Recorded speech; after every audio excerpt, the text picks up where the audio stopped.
voici mon premier tuto. Je vais essayer de le faire simple et précis. Ce sera comment jouer à Armada, une extension du jeu Seven Wonders. Alors, la boîte contient un livret de règles, des plateaux de flotte militaire, ils sont tous différents, donc ça sera distribué au hasard. Le petit papier pour compter les points à la fin de la partie, bien que moi j'utilise une application qui compte tout automatiquement, c'est plus rapide, plus simple, et au moins on ne se trompe pas. Il y a 8 cartes supplémentaires par âge.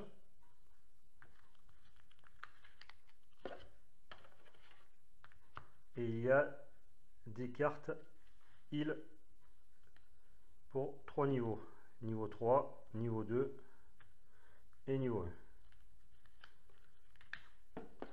Ensuite, il y a un peu de rabat en pièces de 6. Il y a les petits bateaux de chaque couleur pour placer sur leurs emplacements.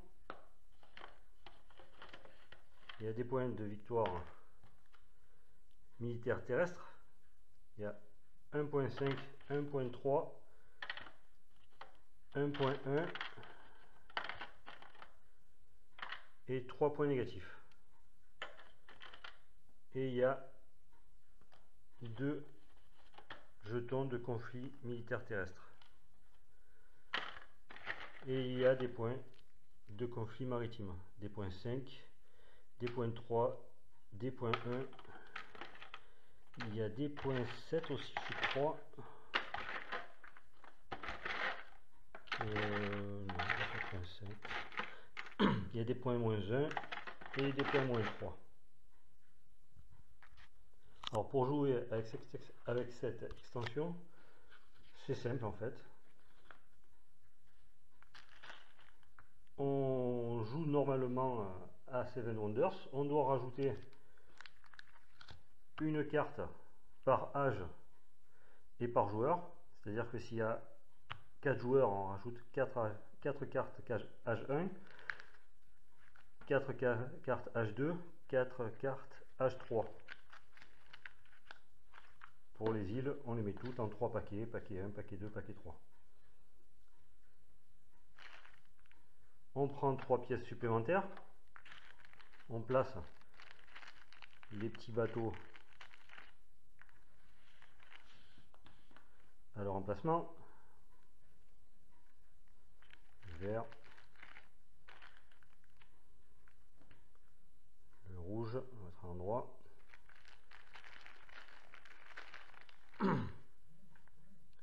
le bleu et le jaune. Alors je disais qu'ils sont tous différents, il n'y a pas beaucoup de différence, mais il y en a quand même.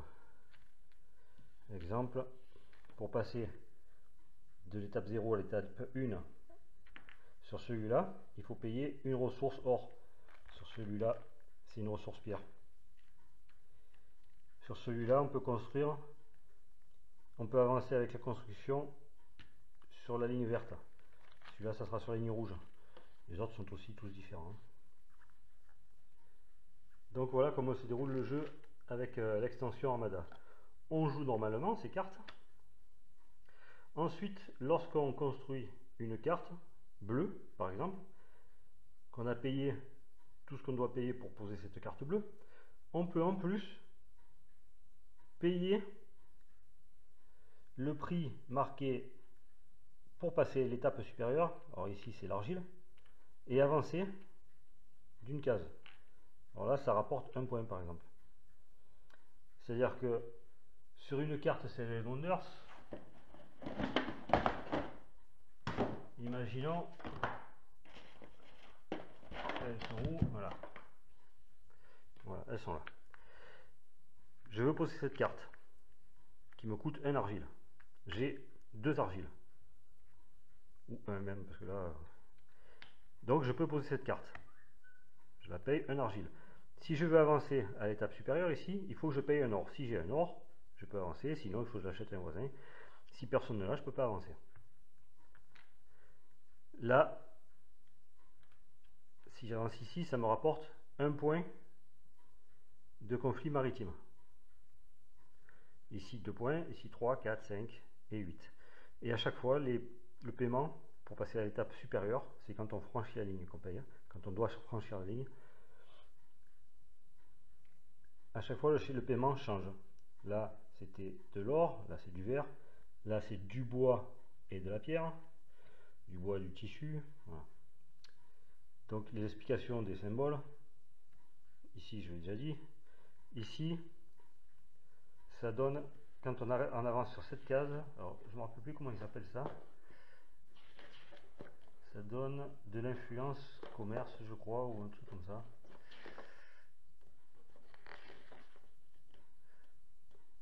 Je vous le marquerai en sous-titre, ça doit être marqué d'ailleurs. Donc on avance ici, on paye une pierre, on gagne un point en commerce. Donc c'est en jouant une carte jaune, là, bien sûr. Hein. Le tour d'après, si on joue une autre carte jaune et qu'on veut avancer, on paye un tissu en plus.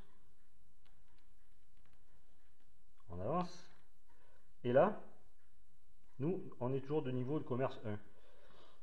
Là, on voit qu'il y a une pièce cassée et un petit moins sur une amphore. C'est-à-dire que toutes les personnes, tous les autres joueurs qui ont un niveau de commerce inférieur à 1 doivent payer une pièce. En passant, on gagne 2 pièces également. Bon, bien sûr, les autres joueurs qui ont un niveau de commerce 1 ou supérieur ne payent rien. Si plusieurs personnes au même tour avancent leur bateau jaune, la taxe à payer ne sera que la plus élevée. C'est-à-dire que si là, imaginons moi j'avance ici, que j'ai une taxe à faire payer de moins 1, et que notre joueur avance ici, qui a une taxe à payer de moins 2, on ne paiera que celle-là. Et moi je la paierai parce que moi je serai de niveau 1 et que lui de niveau 2. Là c'est 2 pièces à payer par niveau inférieur au 2. C'est-à-dire que là, imaginons que lui passe ici et que moi je suis là. Lui niveau 2, moi je suis niveau 1. Il y a un niveau inférieur, je paye 2 pièces. Si j'avais été au niveau 0, j'aurais payé 4 pièces. Voilà. Là, en passant ici, donc on gagne 3 pièces et on passe à niveau 2. En passant ici, en payant la pierre et le papyrus, on gagne 4 pièces. On fait payer une taxe de 2 pièces par niveau inférieur aux autres joueurs. Et on est toujours de niveau 2. Ici, on paye pour passer, toujours en jouant, à chaque fois, je le répète, hein, une carte jaune de commerce. On paye du bois et de la pierre, on gagne 5 pièces et on passe niveau 3. Ici, le verre et le papyrus, on passe niveau 4. Et en plus, on gagne 2 armées maritimes et on passe niveau 4. Pour les cartes vertes scientifiques, donc je ne vais pas dire hein, ce qu'il faut payer à chaque fois, vous le voyez, hein, si vous êtes arrivé à Armada, c'est que vous connaissez Seven Wonders. Quand on avance ici, on gagne un point à la fin de la partie. Ici 2, ici 4, ici 6, 8, 10 et un point de maritime. Pour les cartes vertes scientifiques, là on gagne rien, là on gagne rien, là on doit payer 2 pièces. Là on pioche une carte île niveau 1. Alors, un exemple de carte île niveau 1, celle-là par exemple. Quand on arrive ici, on doit piocher une carte dans le paquet île niveau 1. On la pose sous son plateau, ce qui nous rapporte, comme les cartes commerce, 2 ressources en plus. Alors c'est pas 2, c'est ou une ou l'autre. Ça veut dire ou, hein, toujours. Hein. C'est où on utilise celle-là un tour ou celle-là. On ne peut pas utiliser et celle-là et celle-là. Donc il y a plein d'autres cartes différentes, elles sont toutes différentes. Alors celle-là, je ne suis pas tombé sur la plus simple. Ah oui, les cartes vertes aussi. Le bateau vert. On peut aussi l'avancer quand on construit sur ce plateau. C'est-à-dire que quand on construit une étape de la merveille, on peut choisir d'avancer le bateau vert en payant le coût qu'il y a entre les intersections. Voilà. Cette carte nous permet, lorsqu'on la pioche, niveau 1, quand on la met dessous, à chaque fois qu'on construit, on peut avancer un bateau de n'importe quelle couleur. Non. Un bateau de chaque couleur. Pas de n'importe quelle couleur, de chaque couleur. C'est très intéressant. En plus, là, on ne paye pas le coût en passant, c'est gratuit. Les cartes, bon, il y en a encore plein d'autres, hein, vous les verrez, vous les découvrirez. Les cartes de niveau 2, donc quand on arrive ici, on pioche une carte de niveau 2. J'en prends une au hasard, ça rapporte 5 points. J'en prends une autre. Alors celle-là, c'est la diplomatie maritime. C'est comme dans un Wonders normal, il y a la diplomatie militaire. Là, c'est la diplomatie maritime. Et là, les îles numéro 3, donc pareil, il y en a des différentes. Plus ça va, plus elles sont puissantes. Hein. Celle-là, 7 points. Et celle-là, une ressource en moins pour avancer n'importe quel bateau. Voilà, quand on arrive par là, par exemple, ou par là, et qu'on n'a pas de papyrus, ou bon, le bois et la pierre, on peut choisir de payer une ressource en moins.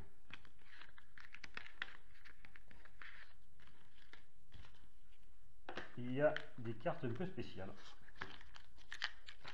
qu'on utilise qu'à partir de 4 joueurs. Voilà, c'est celle-là par exemple. C'est une carte, je rappelle, une carte par aire et par joueur. Si on pioche celle-là, alors celle-là il faut l'enlever si on est moins de 4 joueurs. Je vous explique pourquoi. Parce que cette carte vous rapporte un point d'armée en plus, enfin une armée en plus, et en plus ce symbole veut dire que vous faites le combat contre, donc tout, comme d'habitude, hein, votre voisin de gauche et votre voisin de droite, et en plus là, le voisin après votre voisin de droite. Donc si vous êtes 3 forcément, vous refaites un combat sur le voisin de gauche, donc il faut les enlever. On les met qu'à partir de 4 joueurs. Donc avec cette carte, on fait un combat contre le voisin de gauche, un combat contre le voisin de droite, et un combat contre le deuxième voisin de droite. Donc il faut bien faire attention en construisant cette carte, qu'on ait des armées supérieures au deuxième voisin de droite, sinon c'est plus pénalisant qu'autre chose. On a une autre façon de jouer les défausses des cartes. Dans Seven Wonders, quand on défausse une carte, on pioche 3 pièces. Là, on a une autre possibilité, c'est qu'à la place de piocher ou de prendre 3 pièces, on peut avancer gratuitement son petit bateau jaune, sans payer le coût. Ça peut être intéressant. Je me rappelle à une partie, moi j'avais pas de tissu justement, et les autres joueurs n'en avaient pas non plus, je ne pouvais pas l'acheter, j'étais un peu bloqué, même beaucoup bloqué. Et en défaussant une carte, j'ai trouvé le système, j'ai défaussé une carte et j'ai passé cette étape gratuitement, ce qui m'a permis de monter un peu plus, parce qu'en plus à ma merveille, j'étais bloqué aussi, il me fallait du tissu, donc j'étais un peu bloqué partout. Donc je pense avoir tout dit. Ah non, non, non, encore un petit détail, à la fin, quand on compte les points, pour les cartes guildes, chaque carte guilde, carte violette donc, une carte ne peut pas rapporter plus de 10 points. Donc les cartes de guilde, des fois, c'est un peu la gavade au niveau points. Et bien là, toutes les cartes seront limitées à 10 points chacune. Alors j'ai oublié un petit détail, et pas des moindres. C'est-à-dire qu'à la fin de la partie, quand on compte les points, il y a les points de victoire militaire à comptabiliser bien sûr, et à ça on rajoute les points de combat maritime. Donc on procède ainsi. Vous avez vu que sur les plateaux il y a des points maritimes, comme je vous ai expliqué, ça va jusqu'à 8. Et on peut les additionner, parce qu'on peut en avoir là, on peut en avoir là, on peut en avoir là, et on peut en avoir sur des cartes aussi. Donc on peut en avoir partout, sur plusieurs lignes de bateau et sur des cartes. Donc on comptabilise à la fin tous ces points maritimes, chacun comptabilise ses points maritimes, et on se rapporte à ce petit test de mémoire. Celui qui a le plus de points maritimes, à l'étape 1, gagne 3 points de victoire. Celui qui en a un peu moins gagne 1 point de victoire. Celui qui en a un peu moins ne gagne rien. Et celui qui en a le moins de tous perd 1 point de victoire maritime. En cas d'égalité, on saute l'étape où il y a l'égalité et on se rapporte au-dessous. C'est-à-dire que là, celui qui a le plus de points de victoire gagne 3. Si le deuxième et le troisième joueur sont égalité, on zappe cette étape et il ne gagne rien. Et le dernier joueur, celui qui en a le moins, perd 1 point de victoire. À l'étape 2, celui qui a le plus de victoires gagne 5. Celui qui en a un peu moins gagne 3. Celui qui en a encore un peu moins ne gagne rien. Et celui qui en a le moins gagne 2. S'il y a des joueurs entre, ils ne gagnent rien bien sûr. À l'étape 3, celui qui en a le plus gagne 7. Un peu moins 5. Encore un peu moins 3 alors qu'il n'avait rien précédemment. Et celui qui a le moins perd 3 points de victoire. En cas d'égalité, pour ceux qui ont le plus de points de victoire, imaginons que 2 joueurs aient 10 points de victoire, qu'il y en ait un qui ait 8 et qu'il y en ait un qui ait 5. Donc, vu vu que c'est ceux qui ont le plus de victoires qui sont égalité, ils ne gagnent pas 7 points, mais 5 ici. Voilà. Et là, au lieu de gagner 5, ils auraient gagné 3. Et les suivants passent à l'étape inférieure. Voilà. Je pense rien avoir oublié, à part l'explication de toutes les cartes. En fait, c'est pas un oubli, mais il y en a tellement que vous les découvrirez. C'est pas très compliqué. En plus, il y a les règles. C'était juste pour vous donner une idée du jeu Armada. Honnêtement, c'est une très bonne extension. Moi, je les ai toutes. J'ai Leaders, City, Babel. J'ai un autre pack, je ne sais plus comment il s'appelle.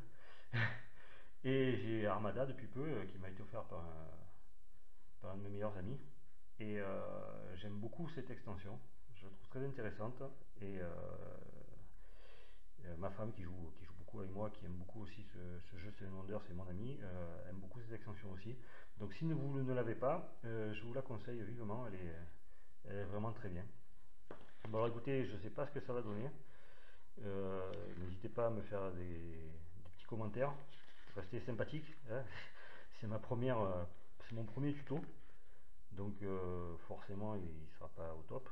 Surtout que je ne suis pas très équipé. Je tiens la caméra à bout de bras pour filmer. J'essaierai de m'équiper si je vois que les vidéos intéressent des personnes. Prochain tuto que je vais faire, ça sera sur comment réaliser une table de jeu. Ça sera ma première table de jeu que je vais réaliser aussi. Donc ça sera peut-être comment ne pas réaliser une table de jeu. on verra à la fin. N'hésitez pas à liker, abonnez-vous. Et puis je vous dis à bientôt pour de prochaines aventures. Et bon, c'est Wonders à tous.